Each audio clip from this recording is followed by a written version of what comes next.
Hello everyone. Tonight is Tuesday evening and we're in our second session looking at the parable of the Prodigal Son coming out of Luke's Gospel chapter 15. Tonight we are going to look at the characters of the young brother and of the father and the interplay between them. There will be three elements that we're going to trace out of this together, and they are betrayal, hope and grace. Before we start, I want to say that I mentioned it in the previous session, and what we're using is the narrative of this story to hold up a mirror in which hopefully we will see ourselves reflected and we will see God as well. Sometimes this can be quite difficult. It can be very hard to see parts of ourselves that we might not be comfortable with, that we might even dislike, that others may have pointed out to us that are not okay. It might be very hard to see those. But we can also see really worthwhile parts of ourselves in stories. We can see who we're becoming. And we can see the God definitely in the story who calls us home and who reinforces our identity as his children. So I want to encourage you to be brave with me. Let's take the plunge. We're going to look at these two characters tonight, and then we'll move on from there in the next two evenings. So, betrayal. The first question that is obvious in this passage is the question of, why does this young son leave in the first place? What causes him to leave home? For me, this younger brother's decision to go parallels the Adam and Eve story in the beginning of Genesis. We can call it Adam and Eve's rebellion against God. Their decision to take their own course of action contrary to what they'd been asked.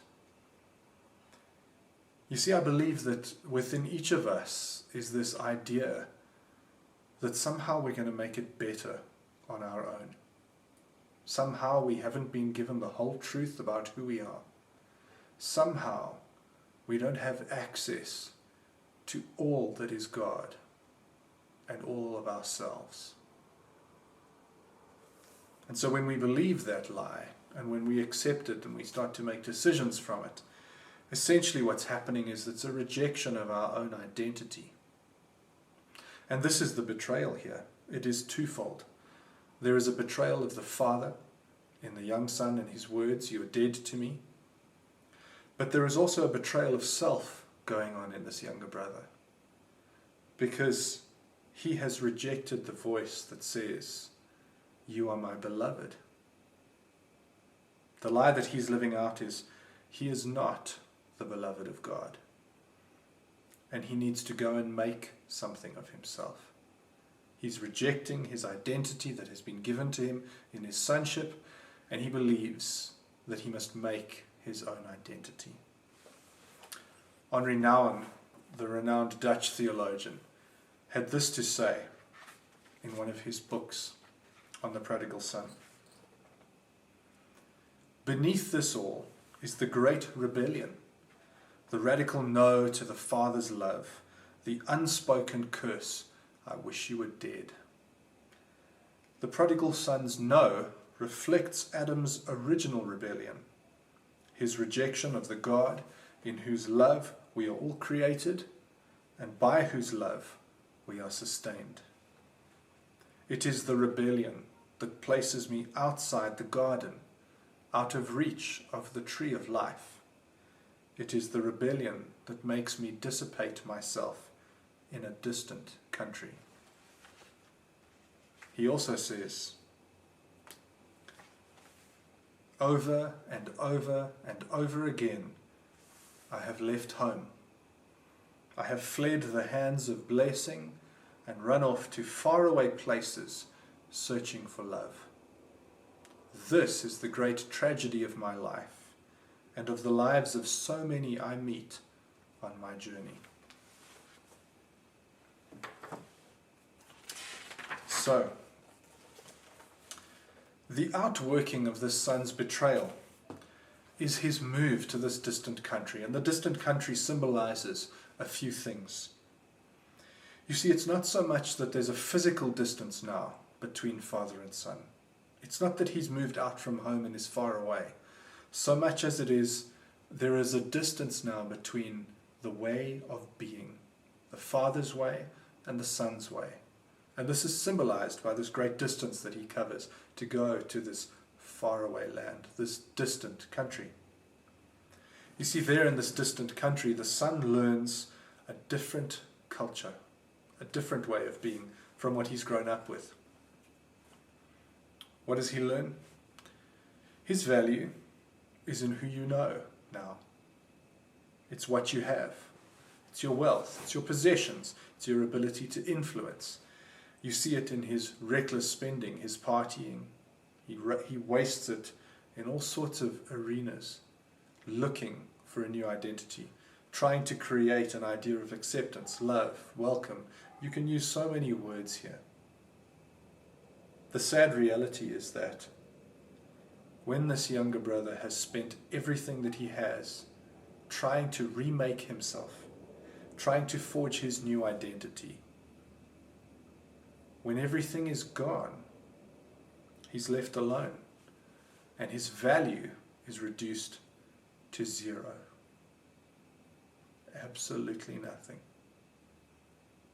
You see the results of this twofold betrayal in rejecting his father and rejecting who he is. In verse 16, it says, "He longed to fill his stomach with the pods that the pigs were eating, but no one gave him anything." You see, he suddenly realizes that all of his attempts to remake himself have lost him more than just his possessions and his status. He's suddenly no longer seen as a human being. He's sitting there feeding these pigs, waiting for someone to acknowledge him, which means he's viewed as less than the pigs that he's looking after. He's not even offered their food. And so he's lost all of this. He's lost his father, and he's lost himself with what he's done, the decisions that he's made.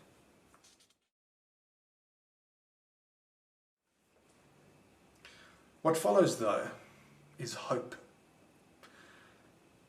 The son returns to his senses, we see in verse 17. And so he sets his hope on his father. In verse 18 it says, "I will set out and go back to my father." He's made this decision to turn for home. He's decided to place his hope. He thinks perhaps if he gets back, he'll be able to make things right with his father. But you know, there's a problem with all of this. His little rehearsed speech that he's working on shows that he is still permeated with the culture of this distant land. He's still thinking like that. He's still making decisions like that. He's still behaving that. He's still accepted that that's who he is for now. He's still tried to remake himself into this. So even his return home now, he still thinks he's able to make himself.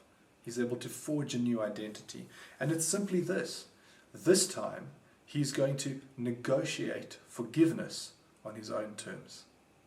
You see that in the words, I will set out and go back to my father. And I will say to him, Father, I have sinned against heaven and against you. I am no longer worthy to be called your son.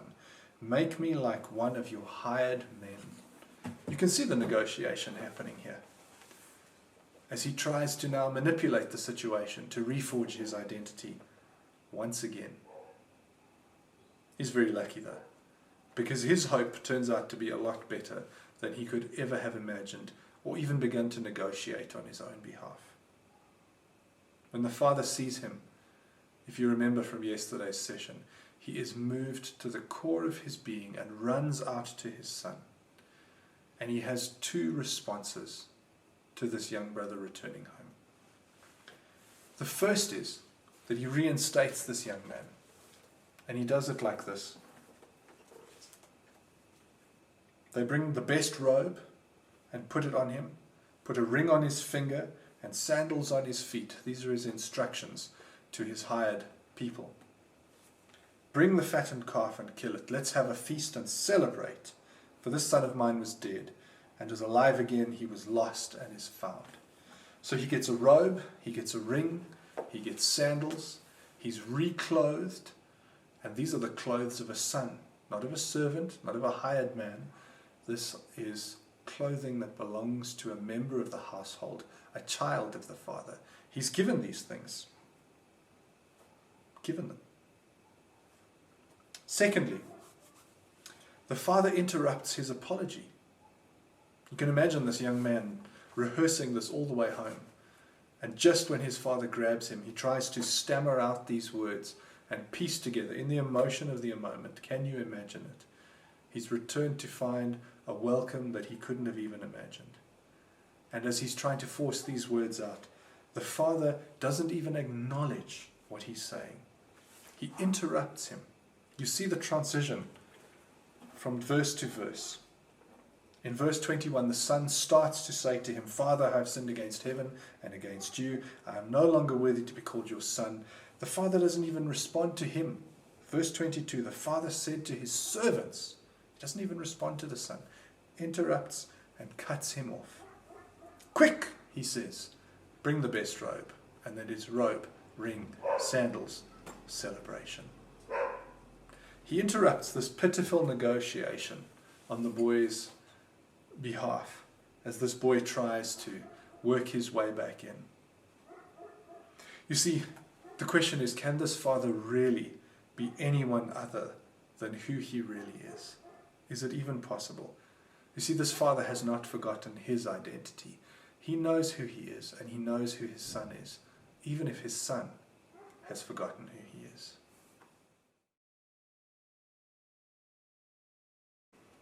Lastly, grace. Grace is this free gift. This father's response is just pure grace. It's actually scandalous.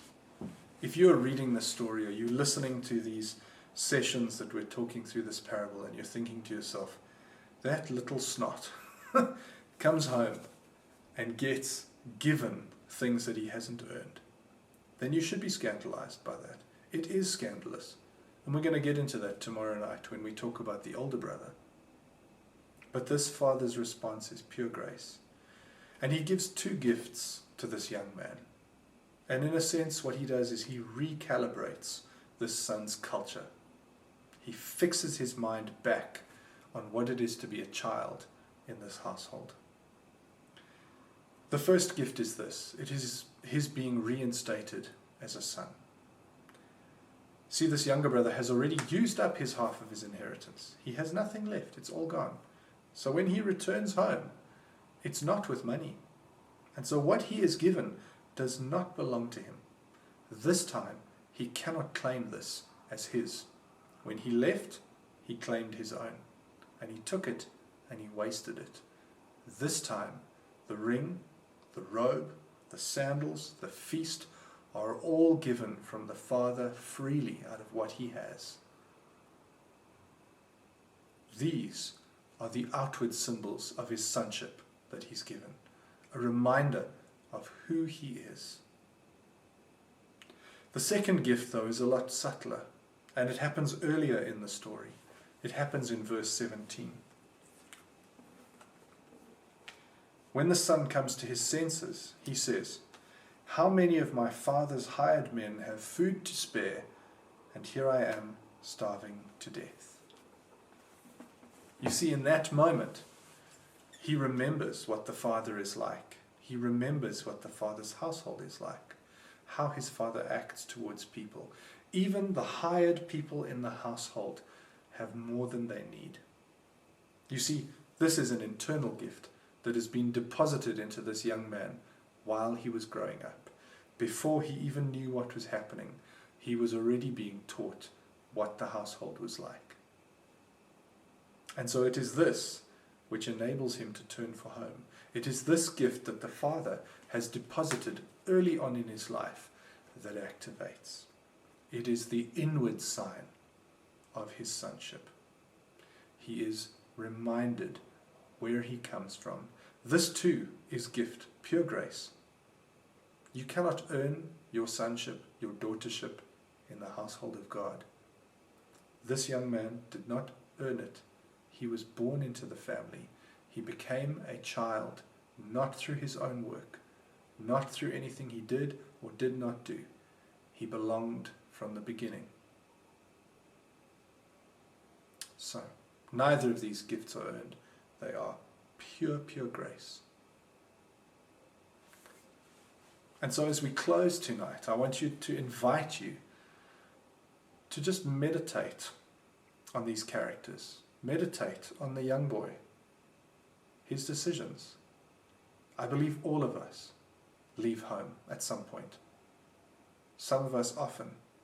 Some of us may resonate every day with this young man and his decision to leave the Father.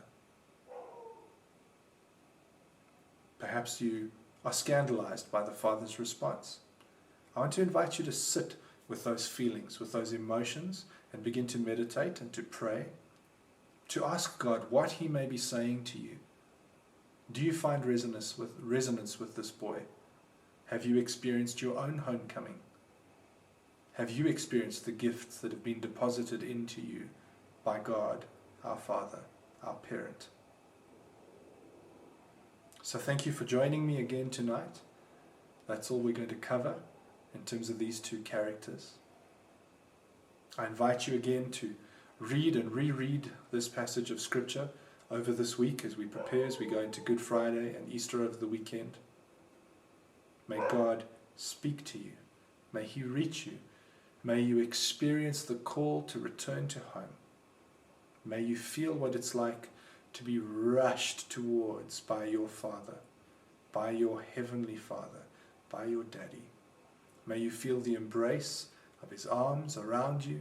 May His light encircle you. And may you know that you were made for home, that you need go nowhere to make yourself, to look for love, to look for acceptance, to be anything other than who you were created to be, a child of God. May God bless you and keep you. Amen.